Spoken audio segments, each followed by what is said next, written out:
जय माता दी। नवरात्रों में माँ नवदुर्गा की पूजा की जाती है, क्योंकि जो नवरात्रि होते हैं उसमें नवदुर्गा का एक अलग ही स्वरूप हमको देखने के लिए मिलता है। माँ दुर्गा के अलग अलग स्वरूप हमें देखने के लिए मिलते हैं। इसमें प्रथम दिन हमें किस देवी की हमें पूजा करनी चाहिए, द्वितीय दिन हमें किस देवी की हमें पूजा करनी चाहिए, हमें ये सब देखने के लिए मिलता है। हम ये सब करते हैं कि नवरात्रों में हमें कैसे किस देवी की हमें पूजा करनी है। प्रथम दिन हम माँ शैलपुत्री की पूजा करते हैं, लेकिन माँ शैलपुत्री का जन्म कैसे हुआ, क्या इनकी कथा है, क्या हम इनके बारे में जानते हैं? तो आइए आज मैं आपको माँ शैलपुत्री की कथा के बारे में बताने वाला हूँ कि माँ शैलपुत्री का जन्म कैसे हुआ। सती भगवान शिव की जो पहली पत्नी थी सती, उनका जन्म प्रजापति दक्ष के घर पर हुआ, जो परमपिता ब्रह्मा के मानस पुत्र हैं। प्रजापति दक्ष की पुत्री थी सती। सती को बचपन से ही शिव से प्रेम हो गया था, वो उन्हीं की पूजा करती थी। और जो दक्ष थे वो भगवान शिव के विरोधी थे, भगवान शिव को वो नहीं मानते थे। वो सिर्फ भगवान विष्णु की ही वो आराधना करते थे, भगवान विष्णु को ही वो अपना सब कुछ मानते थे। राजा दक्ष ने बहुत प्रयत्न किया कि सती से जो शिव का मोह है उसको ख़त्म कर दिया जाए, उनके मन से निकाल दिया जाए। लेकिन सती का जो मोह था भगवान शिव के प्रति वो दिन पर दिन बढ़ता जा रहा था, और उसमें उनकी जो आस्था थी और भी ज़्यादा गहराई तक बढ़ती जा रही थी। एक समय ये आया कि देवी सती ने तपस्या करने के लिए महल को ही छोड़ दिया, और महल को छोड़कर वो जंगलों में एक एकांत में अपनी कुटिया बनाकर रहने लगी, और वहाँ पे उन्होंने भगवान शिव की कठोर तपस्या उन्होंने शुरू कर दी। उसके बाद में निरंतर तपस्या करते गई, हजारों साल तक उन्होंने तपस्या की। उसके बाद में एक दिन भगवान शिव ने प्रसन्न होकर माता सती को दर्शन दिए और उनसे पूछा कि आपकी क्या इच्छा है, क्या आपका वरदान जो आप चाहती हैं आप वो मुझे बताइए। तो सती ने सिर्फ एक ही वरदान उनसे मांगा कि मैं आपकी अर्धांगिनी बनना चाहती हूँ, मुझे सिर्फ यही आपसे वर चाहिए, यही आपसे मुझे आशीर्वाद चाहिए।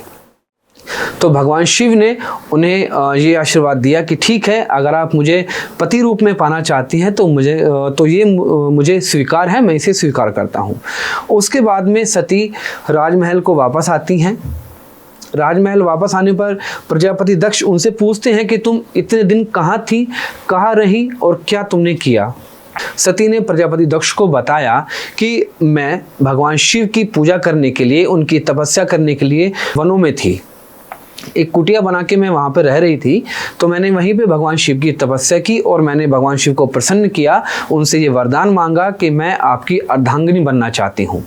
प्रजापति दक्ष ने जब सती के मुख से ये सुना कि भाई सती ने शिव को अपना सर्वेश्वर मान लिया है, अपने पति के रूप में स्वीकार कर लिया है, तो उन्होंने उसका बहुत ही ज़्यादा विरोध किया कि शिव पाखंडी है, अघोरी है। तरह तरह के शिव जी पे उन्होंने इल्ज़ाम लगाए, तरह तरह के दोषारोपण उनके ऊपर किया। लेकिन अंत में आकर प्रजापति दक्ष सती और भगवान शिव की जो संगम था, जो उनका विवाह था, उसको कराने के लिए वो तैयार हो गए। बहुत ही धूमधाम के साथ भगवान शिव और माता सती का विवाह संपन्न हुआ। कुछ समय के बाद प्रजापति दक्ष ने अपने महल में एक यज्ञ का आयोजन कराया। उस यज्ञ के आयोजन में प्रजापति दक्ष ने सभी देवी देवताओं को आमंत्रित किया, लेकिन भगवान शिव को उन्होंने आमंत्रित नहीं किया, क्योंकि वो शिव के द्रोही थे। शिव के नाम से ही उनको क्रोध आ जाता था, वो शिव को नहीं मानते थे। वो सिर्फ जो उनके आराध्य थे भगवान विष्णु, वो सिर्फ उन्हीं की पूजा करते थे। सती को जब ये मालूम होता है कि मेरे पिता अपने महल में, अपने घर पर एक यज्ञ का आयोजन कर रहे हैं, उसमें सभी देवी देवताओं को उन्होंने बुलाया है, लेकिन हमारे जो पति हैं भगवान शिव को उन्होंने आमंत्रित नहीं किया है। तो सती भगवान भोलेनाथ से कहती हैं कि प्रभु स्वामी, मेरे पिता के घर पर यज्ञ है, हमें चलना चाहिए। तो भगवान शिव माता सती को बहुत समझाते हैं, कि देखो सती, बात ऐसी है कि बिना बुलाए किसी के यहाँ पर नहीं जाना चाहिए। हमें प्रजापति दक्ष ने न्योता नहीं दिया है, बुलाया नहीं है कि हमें यज्ञ में शामिल होना चाहिए। तो मैं आपको यही सलाह दूंगा कि हमें नहीं जाना चाहिए। लेकिन सती अपनी जिद पर अड़ गई, क्योंकि एक तरफ पति का प्रेम था तो दूसरी तरफ पिता का मोह था उनको। तो वो इसी मोह के कारण भगवान शिव से जिद कर कर वो प्रजापति दक्ष के महल में आ जाती हैं, जहाँ पे यज्ञ का आयोजन हो रहा था। जब सती प्रजापति दक्ष के महल में पहुँचती हैं तो प्रजापति दक्ष उनको देखकर क्रोध में भर जाते हैं, क्योंकि एक तरह से प्रजापति दक्ष ने अपने मन में सोच लिया था कि मैंने सती का विवाह शिव से तो कर दिया है, तो अब से सती से मेरा कोई भी रिश्ता नहीं है, सती सिर्फ शिव की है, उससे मेरा कोई भी रिलेशन किसी भी तरह का कुछ भी नहीं है। जब इतना सब कुछ हुआ, प्रजापति दक्ष ने सती को देखा, क्रोध में कहा कि जब हमने तुम्हें न्योता नहीं दिया तो तुम कैसे आ गई। तो सती ने दक्ष से पूछा कि आपने सभी को न्योता दिया आने का, मेरे पति को नहीं दिया आने का, तो इसका क्या कारण है। तो प्रजापति दक्ष ने भगवान शिव के ऊपर बहुत सारे लांछन लगाने शुरू कर दिए। तरह तरह की बातें उनके बारे में प्रजापति दक्ष ने बोलना शुरू कर दिया। इतना सुनने के बाद सती ने प्रजापति दक्ष से कहा कि पिताश्री, मैं अपने घर पर आई हूँ, अपने पति की आज्ञा लेकर नहीं आई हूँ, उनकी आज्ञा का विरोध करके आपके यहाँ पर आई हूँ। मुझे नहीं मालूम था कि आप मेरे पति का इस तरह से तिरस्कार करेंगे, इस तरह से उनका अपमान करेंगे।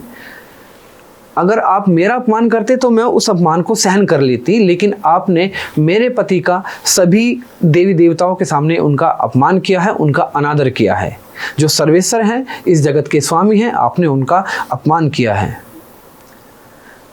अब इस कंडीशन में सती ने दक्ष से कहा कि मैं अपने पति के आज्ञा के विरुद्ध यहाँ पर आई हूँ, तो एक तरह से मैंने उनका भी अपमान किया है, दूसरी तरफ आपने मेरे पति का अपमान किया है। तो इस दशा में ना तो मैं आपके घर पे रह सकती हूँ और ना ही मैं अपने पति के पास जा सकती हूँ।